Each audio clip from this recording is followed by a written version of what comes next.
En este vídeo vamos a explicar la biosíntesis de las proteínas, así como la duplicación del ADN.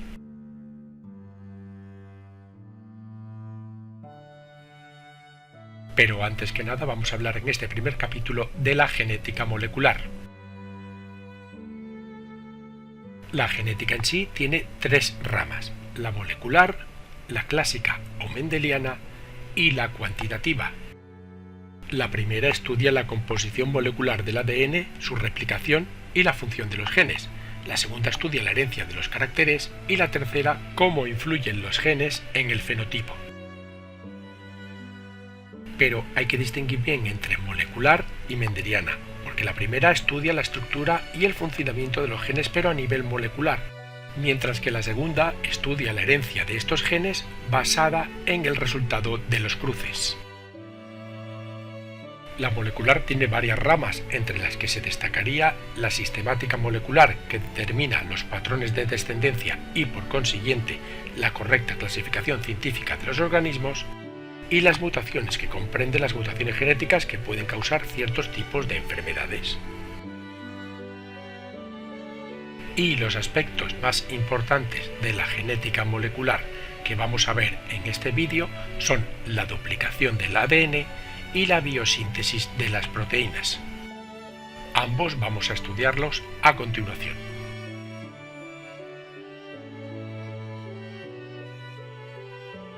Empezaremos explicando cómo se duplica el ADN.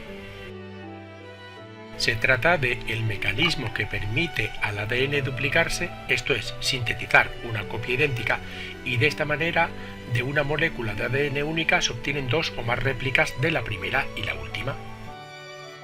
Las dos cadenas de ADN no son iguales, son complementarias, porque las bases nitrogenadas son complementarias entre sí de dos en dos, la adenina con la timina y la citosina con la guanina. Por ejemplo, si en una cadena está la secuencia ACGT, en la complementaria estaría la TGCA.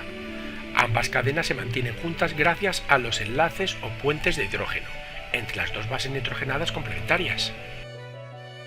Esto permite que, si se separan ambas hebras, cada una de ellas pueda servir como molde para sintetizar su complementaria y así obtener dos dobles hélices de ADN, una que irá a una célula hija y la otra que irá a la otra célula hija. La molécula de ADN permite pues su duplicación y así poder pasar la información de una generación a otra, es decir, la reproducción, que es la función vital más importante de los seres vivos, ya que permite su continuidad en el tiempo. Bien, pues para aumentar la estabilidad de la molécula de las dos hebras que forman la doble hélice, tienen diferente sentido. Debido a que la secuencia de nucleótidos del ADN constituye la información sobre la estructura y el funcionamiento de los seres vivos, es muy importante conocer cuál ha de ser el sentido de la lectura. Según la estructura de los nucleótidos, se acordó que el primero se indicaría con un 5' y el último con un 3'. Así pues, por ejemplo, un segmento de la doble cadena de ADN se podría indicar de esta siguiente forma. Y vamos a ver el proceso detallado para ver cómo funciona. En primer lugar tenemos el ADN de doble hélice en reposo dentro del núcleo. Y ahí precisamente se inicia la separación de las dos cadenas de ADN. Al separarse, estas dos cadenas sirven de molde para las nuevas complementarias. La cadena original será la azul y la cadena complementaria sería la naranja. Estas nuevas cadenas también adoptan la estructura de doble hélice. Y por último, las dos dobles cadenas se enrollan entre sí y forman los cromosomas.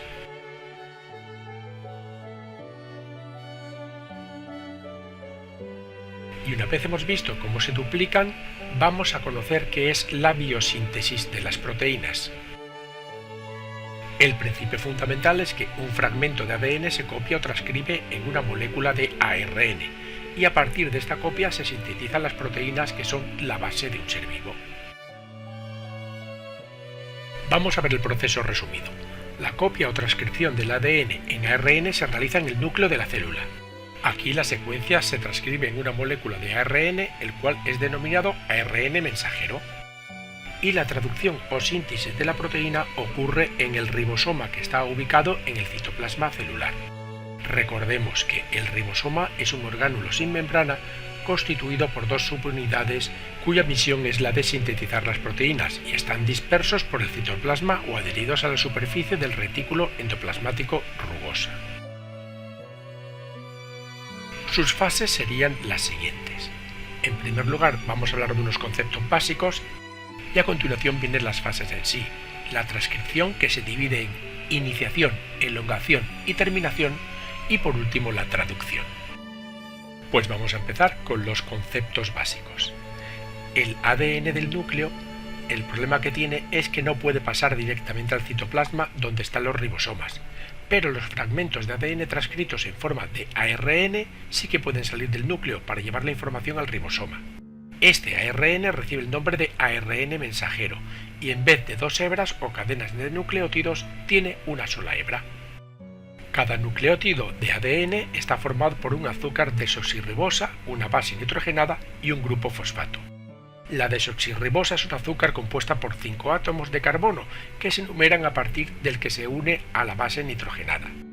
El quinto y el tercer carbono son básicos porque en sus extremos se encuentran otros nucleótidos para formar una hebra del ADN. El sentido de esta hebra sería 5', 3' y se llama hebra sentido.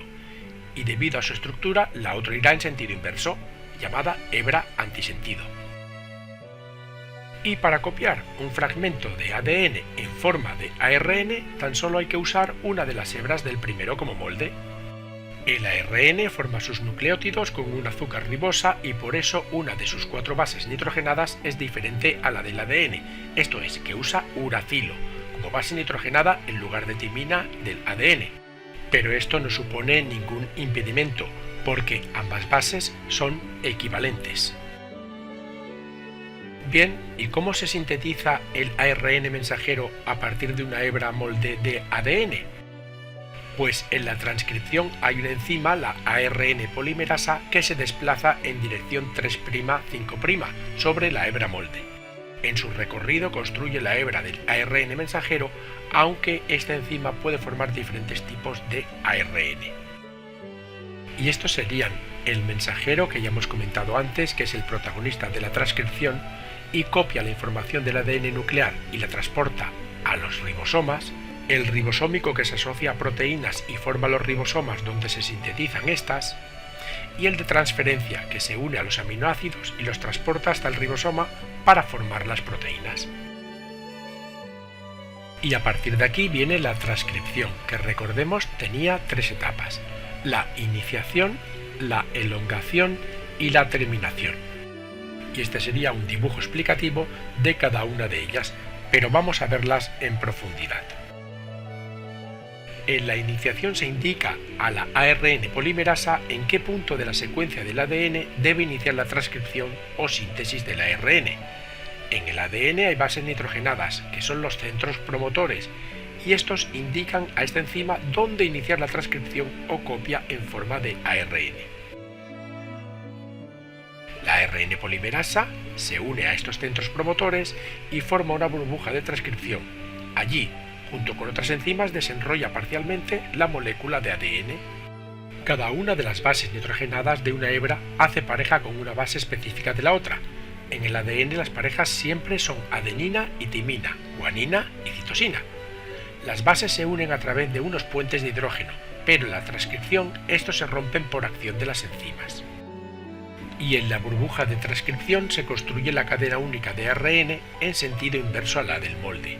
Esto es, en una dirección de 5', 3'. Sería como un negativo de la hebra molde del ADN.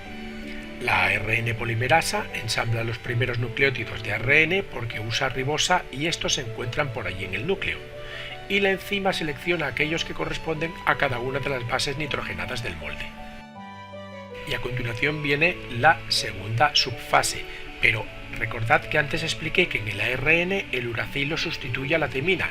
Esto significa que cuando la ARN polimerasa encuentra una adenina en la hebra molde, coloca un ribonucleico que tenga uracilo en la hebra del ARN. Recordemos que la timina es complementaria a la adenina. Cuando hay suficientes ribonucleicos y la cadena de ARN no se rompe, la ARN polimerasa se libera del centro promotor y ocurre la siguiente fase, la elongación.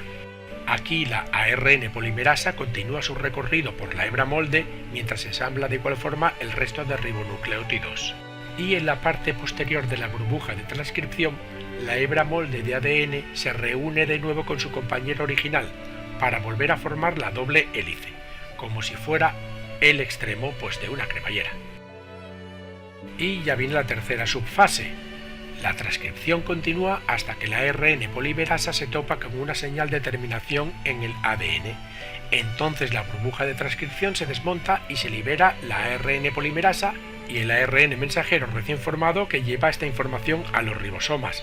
Recordemos que estos se encuentran en el citoplasma y por tanto el ARN mensajero debe atravesar la membrana nuclear. Los ribosomas usan el ARN mensajero para sintetizar las proteínas junto con el ARN de transferencia. El mensaje del ARN está cifrado en el famoso código genético, una especie de lenguaje biológico, y sus palabras están a su vez cifradas en una secuencia de bases nitrogenadas, pues para poder formar una palabra se necesita un mínimo de 3 bases nitrogenadas o triplete, y a esto se le llama codón. En la síntesis de proteínas, un codón se puede traducir en un aminoácido o en una señal de inicio o terminación del proceso de traducción. Y varios tripletes o codones pueden codificar el mismo aminoácido, y por eso se dice que hay codones sinónimos. Y todo este proceso finaliza con la traducción, que se inicia con la unión del ARN mensajero al ribosoma a partir de un triplete o codón de iniciación, que suele ser adenina, uracilo y guanina, y que también se traduce en el aminoácido metionina. El ribosoma abarca 2 codones del ARN mensajero que se van a acoplar a 2 del ARN de transferencia. Y este sería como una pieza de rompecabezas. En un extremo coincide con un codón del ARN mensajero y en el otro lleva un aminoácido concreto. Cada aminoácido que transporta el ARN de transferencia se une o encadena con el siguiente mediante un enlace peptídico. Cuando esto ocurre, el ARN de transferencia que lo transportó queda libre y puede ser utilizado para transportar el mismo tipo de aminoácido en otra síntesis de proteínas. Esto sucede repetidamente una y otra vez. Y recordemos que el ribosoma hace un recorrido por los codones del ARN mensajero en el sentido 5', 3'. Finalmente, el proceso de traducción finaliza cuando se encuentra un codón de finalización al que no le corresponde ningún aminoácido, traduciéndose en una señal de final. El ribosoma se separa del ARN mensajero y la cadena de aminoácidos queda libre. De esta forma termina el proceso de traducción o síntesis porque una proteína es una cadena larga de aminoácidos doblada, ni más ni menos. Y en esta siguiente imagen podemos ver claramente cómo el ribosoma abarca los 2 codones del ARN mensajero que se van a acoplar a 2 del de transferencia. Cada aminoácido que transporta el ARN de transferencia se une con el siguiente mediante un enlace peptídico, y cuando esto ocurre, el ARN de transferencia que lo transportó queda libre y puede ser utilizado para transportar el mismo tipo de aminoácido una y otra vez.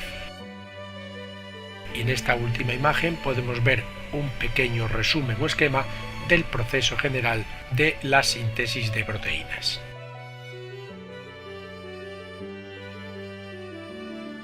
Y finalizamos este vídeo con un pequeño capítulo dedicado a la tabla del código genético. El conjunto completo de relaciones entre los codones y los aminoácidos o señales de terminación se conoce como el código genético, y con frecuencia este se resume como una tabla.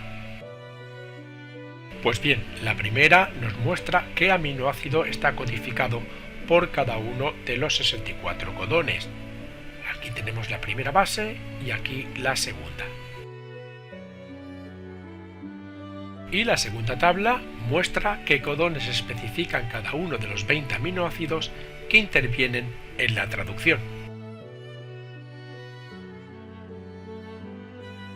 Y esto ha sido todo. Muchas gracias por escucharme y espero que te haya servido de ayuda. Para más información entra en yucam.com.